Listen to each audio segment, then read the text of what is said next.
Hey, everyone, welcome back to Echoes of Vinca, where we uncover the mysteries of ancient history, lost knowledge, and the brilliant minds that shaped our understanding of the universe. Today, we're traveling back over 2,000 years to meet a man whose genius literally changed the way we see the stars. You may have heard of Copernicus or Galileo, but before them, centuries before them, there was Hipparchus. And let me tell you, this guy was not just stargazing for fun. He laid the groundwork for what would later become modern astronomy. So, buckle up because today we're diving deep into the life, discoveries, and lasting impact of Hipparchus, the father of astronomy. Who was Hipparchus? Alright, let's set the scene. We're in the 2nd century BCE, around 190 BCE, to be more precise. The world is a chaotic mix of warring empires, growing trade networks, and rapid intellectual advancements, and right in the middle of it all, in the Greek city of Nicaea, which is modern-day Turkey, a brilliant mind is born, Hipparchus. Now, we don't know much about his early life. Ancient biographies were kind of rare back then, but we do know that by the time he was active, he had become one of the greatest minds of the ancient world. Hipparchus wasn't just an astronomer, he was also a mathematician, a geographer, and a philosopher. But the dude's real claim to fame: he was the first person to accurately measure the distance between Earth and the Moon. Yeah, that's right. This was over 2,000 years ago. With no telescopes, no satellites, and definitely no NASA, just his brain, some basic tools, and an obsession with the stars. The first star catalog. One of Hipparchus's biggest contributions, and trust me, this was revolutionary, was the first ever star catalog. Think about it. Today, we can pull up an app on our phone and instantly identify thousands of stars. But in Hipparchus's time, no such thing existed. So, what did he do? He decided to make one himself. He recorded about 850 stars and categorized them based on their brightness, creating what is now known as the magnitude system. And get this, it's still in use today.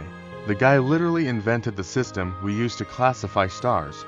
Just imagine how painstakingly difficult this was.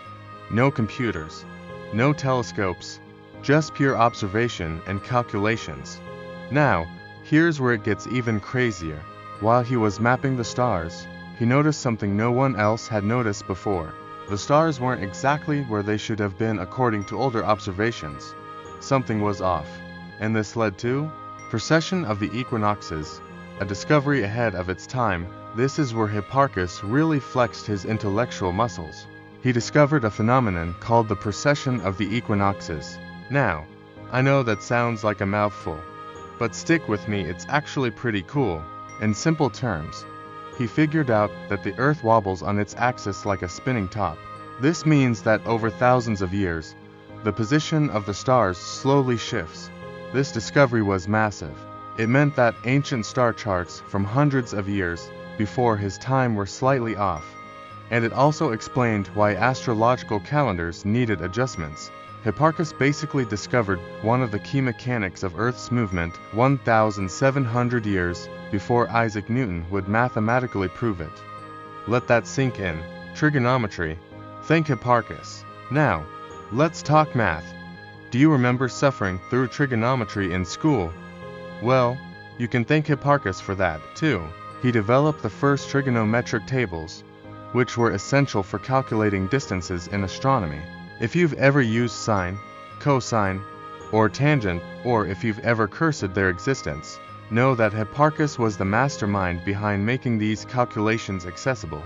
And this wasn't just useful for looking at stars, it was a game changer for navigation, architecture, and engineering. In other words, without Hipparchus, a whole lot of what we take for granted today wouldn't exist. The solar and lunar distances. Now, let's go back to one of Hipparchus's biggest accomplishments, measuring the moon's distance from Earth. Using nothing but shadows, angles, and pure logic, he estimated that the moon was about 59 times the Earth's radius away from us. Modern calculations put the number at 60 times the Earth's radius. Yeah, he was that close using no advanced technology. Just his brain and basic observation tools.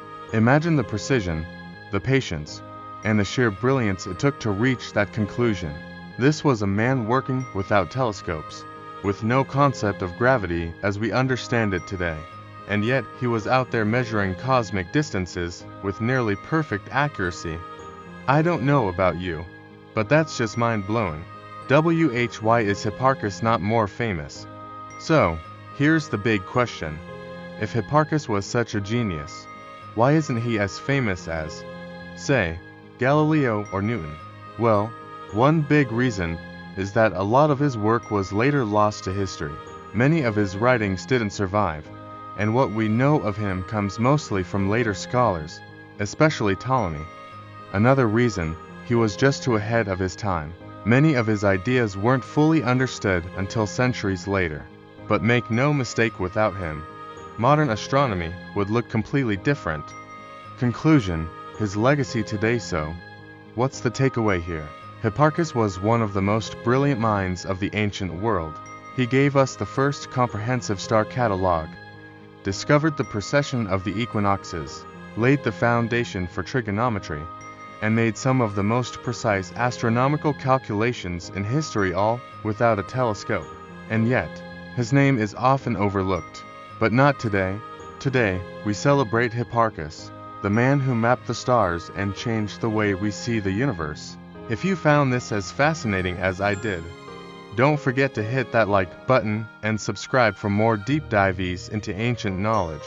And let me know in the comments, who do you think is the most underrated genius in history? Let's talk about it. Until next time, keep looking up, because history is written in the stars. See you in the next video.